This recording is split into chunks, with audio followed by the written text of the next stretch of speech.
So the plan for today, and it's not just for today, it's really for many days to come, is I gotta start extending this wall here out and wrapping it around.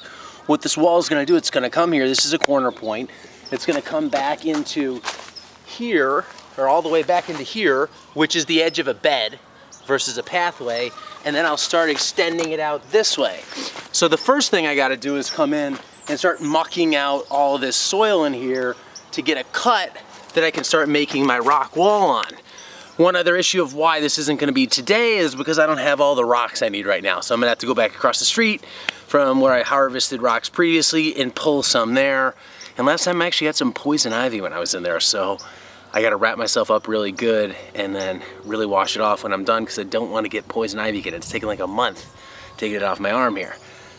So when I get the rocks, I'll start laying them.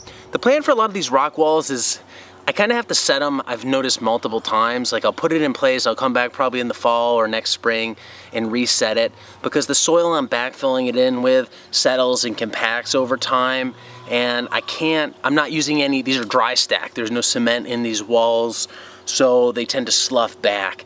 Once the rocks are in place, it's not really a big deal to take it down and rebuild it, and then my goal is to finally rebuild it really nice, and I may actually go with cement on the final build just to ensure that they stay in place, and also so I don't get seepage of water out through the rocks.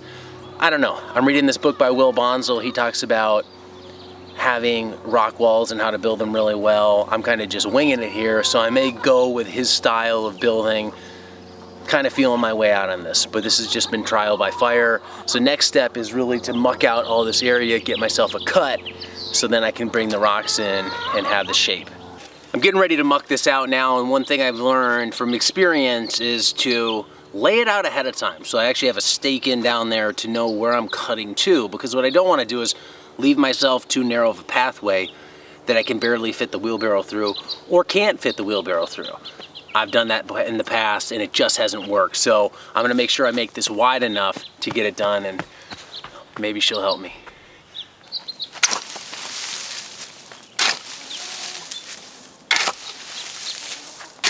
So as I'm pulling this out, what I'm doing is I'm taking the fill from right behind me and moving it over there. I'm basically cutting here and filling there because I'm extending one bed out that way. One little subtlety that may or may not be obvious when you do this is to make sure you leave space for the rock. So don't line up the edge of your cut right where you need the maximum width of your pathway to be. Because when you put like a foot of rock thickness on, suddenly your pathway is a foot narrower than you thought it would be. So make sure you're building in the thickness of the rock wall itself, and that's accounted for in your calculations. Again, another mistake I've made in the past. So for me, I'm just gonna try and go up here, leave enough room for the rocks, and what I'm gonna do is edge it up on a bed versus a pathway. There's no sense in building a bunch of wall and putting a bunch of soil in just to have a pathway next to the rock. I'm just gonna have it right up against the edge of a bed versus a pathway itself.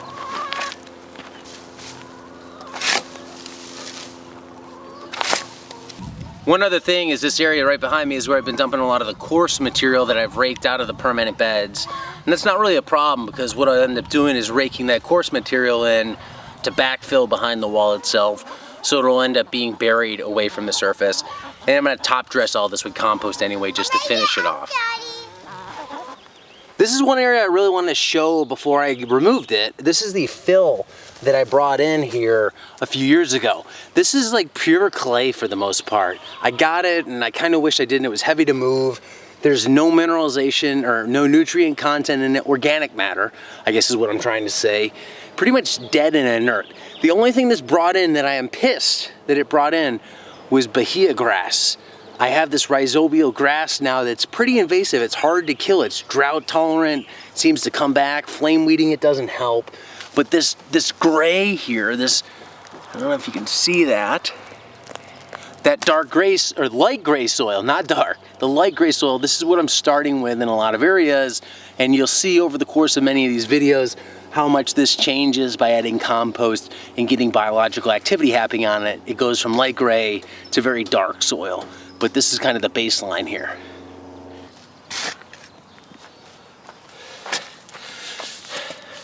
There's something about a shovel in hand, moving soil, like this is church for me.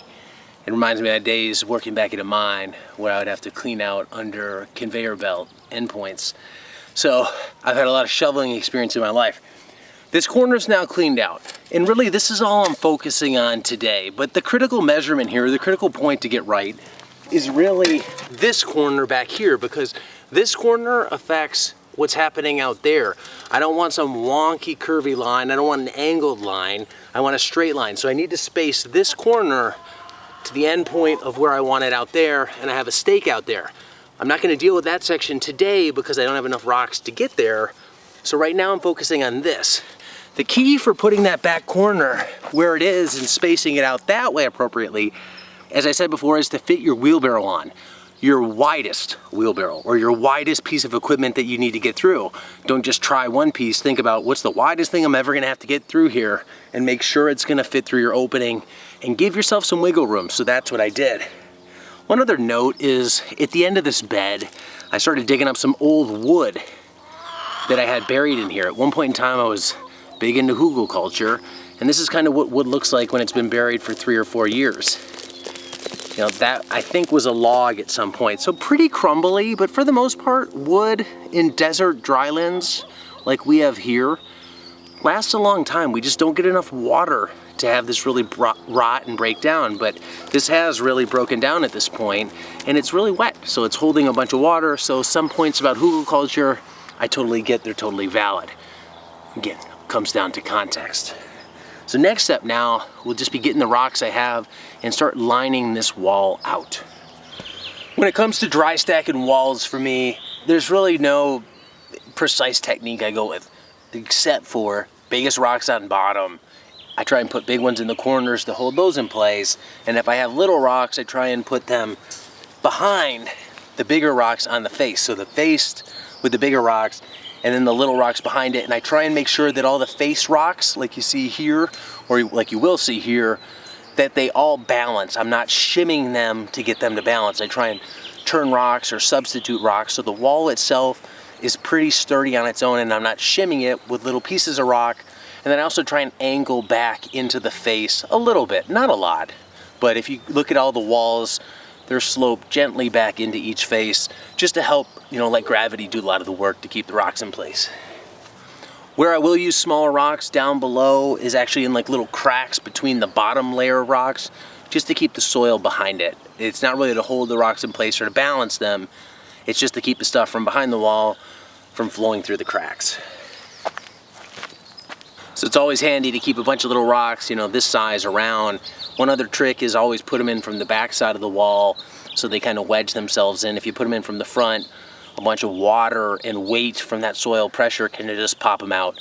Where if you put them in from the back side, they tend to wedge and they won't pop themselves out.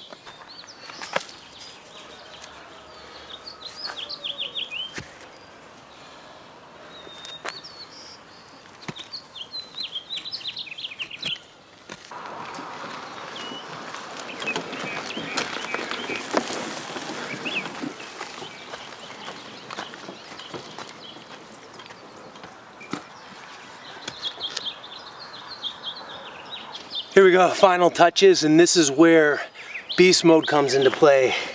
At one point in time, I carried newspapers for the Washington Post, so I like these bags that I still have. They're useful for carrying rocks. I actually had to go pull a bunch of these size rocks to finish the wall off. Once I do that, we'll be all done. It's kind of funny too, you do this long enough and you realize there's like a rock for every crack, like 2 people. Well, that's it. I'm done. I gotta find a few really thin pancake rocks to put on top just to cap it off, capstones, but it is done for the most part. Is this perfect? No. Will it last forever? Nope. Does it need to last forever? Nope. The 2 things that are working for it is it works and it works now. That's what I needed. This allows me to kind of move on with the project. It gets something in place. I can always come back in and refine it later, especially when it comes to permanent things like this. I don't like to build them permanently in case I decide to change my plans later. I cement this in or I build it rock solid, no pun intended, then it makes it really hard to change my options in the future. Getting these rocks here and rebuilding it in the future isn't going to be an issue because the rocks are already here. So restacking it later on down the line, not so worried about that. I may want to go higher, I may want to lower it, I may want to change the shape, but for now, this works.